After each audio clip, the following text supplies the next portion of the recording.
24/7 election mode में रहते हैं और इसका हर जाना देश को भुगतना पड़ रहा है।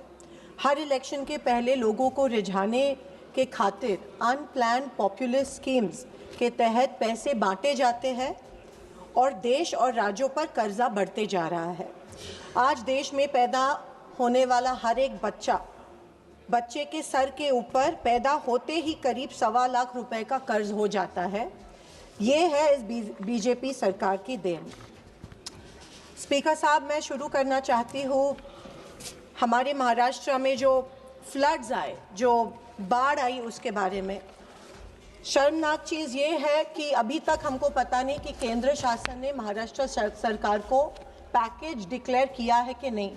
जब बाढ़ आई, जब बारिश हुई, उसके बाद में सेंट्रल गवर्नमेंट से एक टीम भेजी गई थी महाराष्ट्र में, लेकिन महाराष्ट्र के मंत्री कहते हैं कि उनको अभी तक पैकेज मिला नहीं है और सेंट्रल गवर्नमेंट कह रहा है कि महाराष्ट्र गवर्नमेंट ने अभी तक प्रपोजल भेजा नहीं है, या महाराष्ट्र गवर्नमेंट प्रपोजल भेजना नहीं चाहती है सेंट्रल गवर्नमेंट के पास, या सेंट्रल गवर्नमेंट महाराष्ट्र के किसानों को अन्याय करके अभी तक पैसा देना नहीं चाहती है। इसके बारे में सेंट्रल गवर्नमेंट से हमें एक स्टेटमेंट अपेक्षित है कि एग्जैक्टली कितना पैकेज, कितने पैसे महाराष्ट्र के किसानों को मिलने वाले हैं। महाराष्ट्र का किसान आज सुसाइड कर रहा है, आत्महत्या कर रहा है, कर्जे का बोझा उसके सर पे चढ़ रहा है। हमने मांग की थी कि हर एक किसान को 50,000 रुपीज़ पर हेक्टेयर मिले, लेकिन जिस तरह सीएम ने पैकेज अनाउंस किया, जोक हो रहा है, महाराष्ट्र के किसान का मजाक उड़ा रहे हैं। स्पीकर महोदय, एक किसान के खाते में सिर्फ 6 रुपए जमा हुए, सिर्फ only 6 rupees were deposited in a farmers account. और ऐसे शर्मनाक तरह से मजाक महाराष्ट्र के किसानों का सेंट्रल गवर्नमेंट और महाराष्ट्र गवर्नमेंट कर रही है। हमने मांगे थे 50,000 रुपए हेक्टेयर, वो तो नहीं मिले।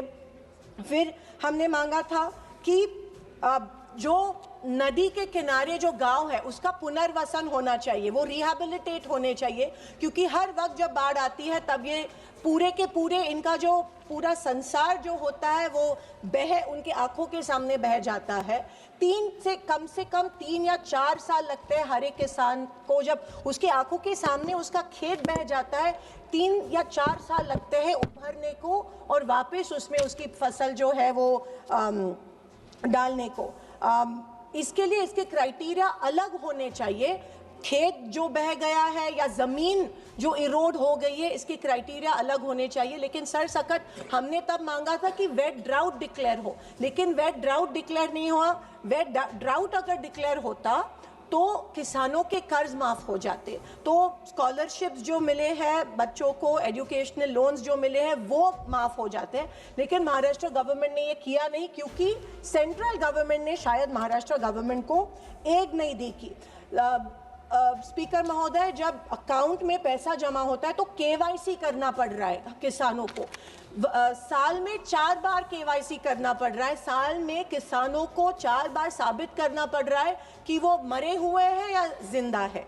ये बहुत ही शर्मनाक चीज़ है। मैं ये मांग कर रही हूँ कि जो केवाईसी का जो क्राइटेरिया है, आधार लिंक का जो क्राइटेरिया है, वो कट होना चाहिए, वो रद्द होना चाहिए और 4 बार साल में केवाईसी करने की ज़रूरत नहीं होनी चाहिए। स्पीकर साहब, मुझे ये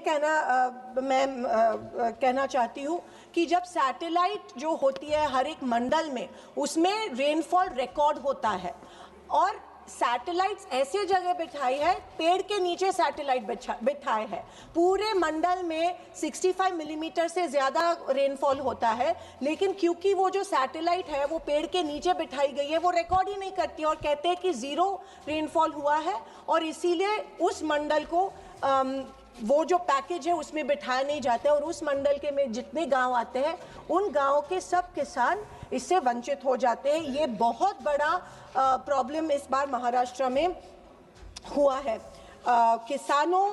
और सबसे शर्मनाक बात ये हुई है कि हाल ही में सीएम रिलीफ फंड जो होता है उसमें कोई अपना पेंशन देता है, अपनी सैलरीज देता है। सीएम रिलीफ फंड में महाराष्ट्र के किसानों के लिए 100 करोड़ रुपए कलेक्ट हुए थे, लेकिन वो 100 करोड़ रुपए में से Yes, ma'am. महाराष्ट्र के किसानों को, sir 5 minutes please, No, Maharashtra के किसानों को 2 minutes. सिर्फ 75,000 रुपए, सिर्फ 75,000 दिए गए।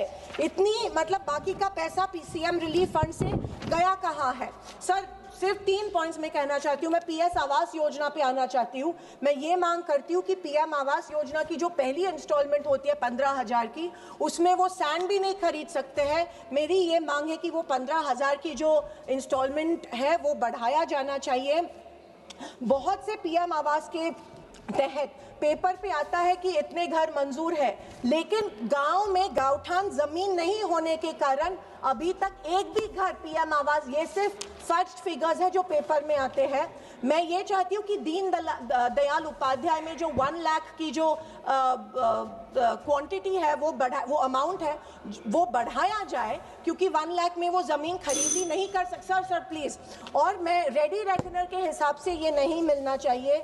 मैं ये कहती हूँ पीएम ग्राम सड़क योजना, सर जस्ट लास्ट, पीएम ग्राम सड़क योजना में पिछले 2 साल से महाराष्ट्र में एक भी रास्ता नहीं गया है, क्योंकि 2011 के सेंसस के तहत वो ले रहे हैं। 2011 के सेंसस के बाद अगर सेंसस नहीं कर, क्योंकि 2 विलेजेस कनेक्ट नहीं हो सकते सर। दिस टाइम फ्लड्स में सर बड़े बड़े हाईवे करने से अच्छा है कि 2 गांव को जो रास्ते कनेक्ट होते हैं वो सर लास्ट सर वो होने चाहिए। मैं ये मांग करती हूँ कि हमारे महाराष्ट्र में जितने भी रास्ते बह गए हैं उनके लिए यहाँ से एक ऑडिट होके उनके लिए फंड डिक्लेयर सर होना चाहिए। Sir Jal Jeevan mission under JJM sir committee has been last 2 minutes sir please sir Jal Jeevan mission there is a major corruption in Maharashtra. इसके वजह से कमिटी ने 46% प्रपोज किया है कट, सेंटर का कट महाराष्ट्र में कट, क्योंकि इतना बड़ा नुकसान, उतना बड़ा